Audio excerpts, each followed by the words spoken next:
കായിക മേഖലയ്ക്ക് അപ്പുറത്തേക്ക് എനിക്ക് തോന്നുന്നത് രാഷ്ട്രീയപരമായി ഇതിനെ ഉപയോഗിക്കാൻ പലരും ശ്രമിക്കുന്നുള്ള ഏറ്റവും പ്രധാനപ്പെട്ട കാര്യം ഇന്ന് പോലും രാഹുൽ ഗാന്ധി ഈ അഭിനന്ദിച്ചില്ല ട്വിറ്ററിൽ എന്ന് പറഞ്ഞ് ഇപ്പോൾ വിവാദം തുടങ്ങിയിട്ടുണ്ട്. നമ്മളിപ്പോൾ സാമൂഹ്യ മാധ്യമങ്ങൾ ഏത് രീതിയിൽ ഉപയോഗിക്കണം എന്നൊക്കെ അത് ഓരോ ആളുകളുടെയും ചോയ്സാണ്. രാഹുൽ ഗാന്ധി ഇന്ത്യ വിരുദ്ധനായതുകൊണ്ട് ഒന്നല്ല ഇന്നലെ ട്വിറ്ററിൽ അത് ചെയ്യാതിരിക്കുന്നുണ്ടാവുക. ഇതിലേറെ ഈ പറഞ്ഞതുപോലെ മറ്റ് കായിക മേഖലയിലേക്ക് അത് മാറും.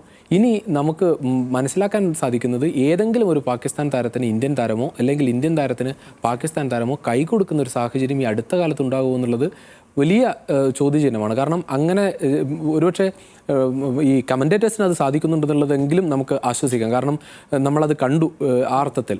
ഏറ്റവും പ്രധാനപ്പെട്ട കാര്യം അതും എടുത്തു പറയേണ്ടതാണ്. ഫൈനലിൽ അങ്ങനെ ഒരു രംഗം കൂടി ഉണ്ടാക്കി എന്നുള്ളത് നമ്മൾ അത്ഭുതപ്പെട്ടു പോയി. അതായത് ഇന്ത്യൻ താരത്തിനോട് സംസാരിക്കാൻ ഇന്ത്യൻ കമൻറ്റേറ്ററും പാകിസ്ഥാൻ താരത്തിനോട് സംസാരിക്കാൻ പാകിസ്ഥാൻ കമൻറ്റേറ്ററും. ഒരുപക്ഷെ നമ്മൾ ഈ ഇതിനൊക്കെ ഈ വിവേചനങ്ങളെയൊക്കെ മാറ്റി നിർത്തുന്നതാണ് സ്പോർട്സ്. അതുകൊണ്ടാണല്ലോ നമ്മൾ എല്ലാ വിഷയത്തെയും സ്പോർട്സ്മാൻ സ്പിരിറ്റോടെ കാണണം എന്ന് തന്നെ പറയുന്നത്. അതില്ലാതാകുന്നു എന്നുള്ളത് വേദനിപ്പിക്കുന്ന കാര്യമാണ്. ഇത് മാറേണ്ടതാണ്.